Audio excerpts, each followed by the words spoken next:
This is very hard to believe, but it's nearly Christmas time already. It can't be, seriously. My birthday's in October and I feel like every year it's like I have my birthday and then it's like Christmas. That's what happens. Our family starts saying, what are we doing for Christmas?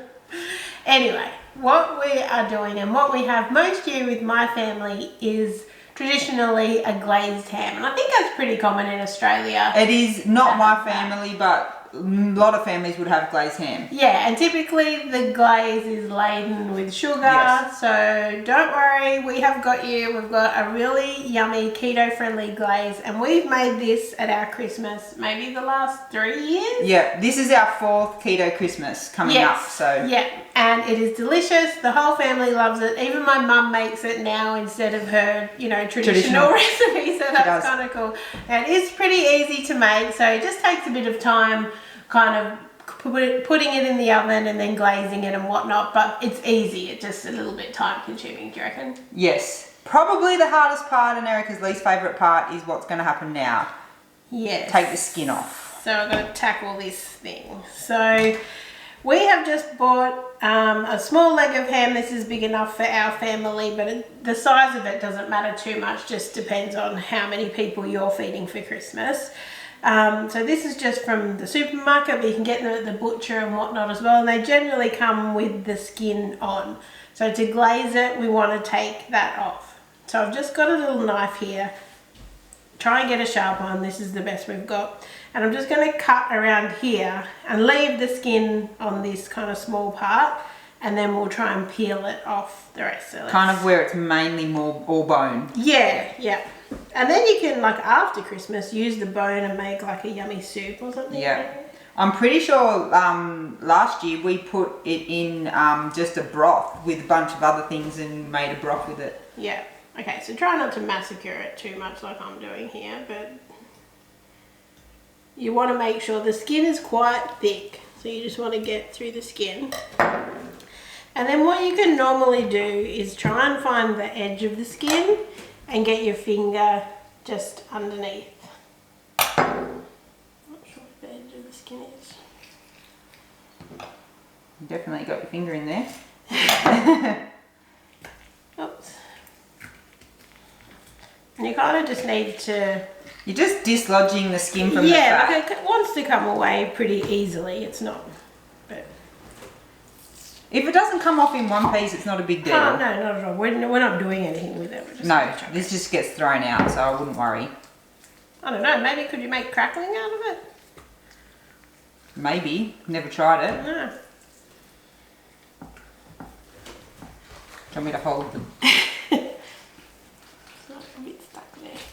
That's kind of the dried out bit on the end. So you just want to make sure that you're keeping the fat part on the ham and you're only getting off the skin. Okay, so that was a bit of a wrestle. So we got the skin off. This one's not a super fatty piece of ham, so if you can choose what yours looks like, you want the more fat the better, I think. The more fat the better, yeah. It kind of renders off. Yes. Yeah. But I'll just wash my hands, and now we're going to score the part where the fat is on the ham, just to kind of break it up a bit. You don't want to go too deep, like you don't want to go into the meat part.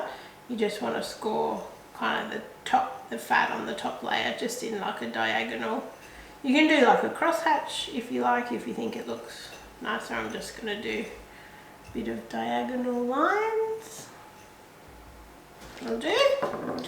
And now we're going to make up our glaze. So in the jug here we have 100 mils of sugar-free maple syrup. So you can buy that at Coles and Woolies.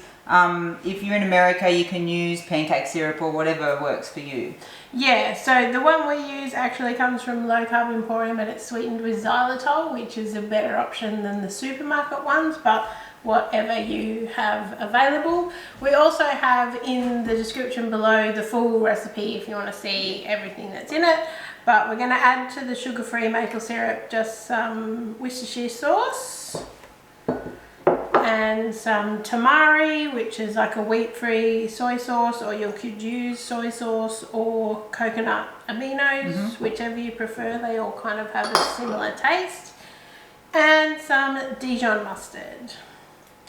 So then we're just going to mix this all together, and that will be our glaze for our ham. So it just needs to be all combined, right? Yep. So when your family normally serve a ham, do they serve it cold or warm? Cold, I think. Cold. Yeah, Okay. I think normally Mum would kind of do it ahead of time. Day or two before. Yeah, and then we just have a bit of it sliced on the table. Okay, so we've just got it mostly combined. If there's kind of speckledy with the mustard, that's all fine. But yeah, that's the glaze ready to go. So we do have our oven preheated. 180 Celsius, 350 Fahrenheit. So what we're going to do is just cover our ham all over with the yummy glaze. And then we're going to pop it into the oven. So it goes in the oven now for 20 minutes, and then we're going to bring it back out and baste it again. So once Erika's got the glaze on, we'll pop it in the oven. Okay, so we're going to pop it in the oven for 20 minutes now, and then we'll get it out, glaze it, pop it back in, get it out, glaze it again. You'll see how it goes. Okay, so 20 Had its minutes. first 20 minutes. You can see the fatty bits all kind of starting to render off. And it's starting to brown up again already. We just want to do another layer of the glaze. So really what we're doing is just kind of Basting. cooking the glaze and like cooking off the fat on the outside. We're not actually cooking the ham, like the ham's already cooked. The ham's cooked, yeah. So we're just going to do another good coating of the glaze, and then we're going to pop it back in the oven for 10 minutes, and then we're going to pull it out and glaze it again. Smells good. It does smell really good. Back in the oven. Okay, so glaze it again. You can see up on this part it's starting to get all nice and caramelized, which is what you want. You can see the difference in the fatty bit. It's going to be delicious.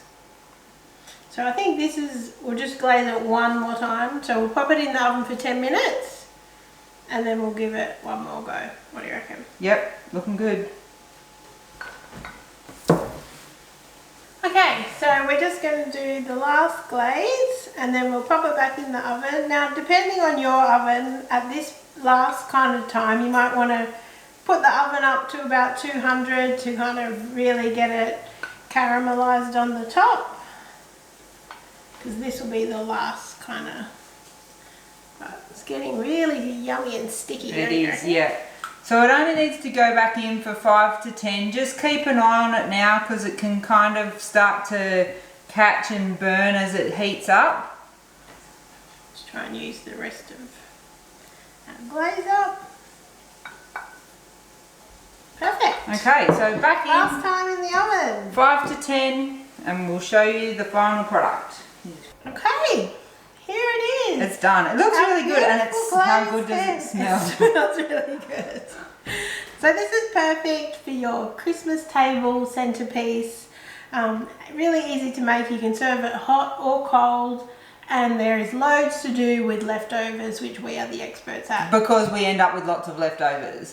So you can put it in a frittata. Erika's made heaps of different frittatas using some of this ham.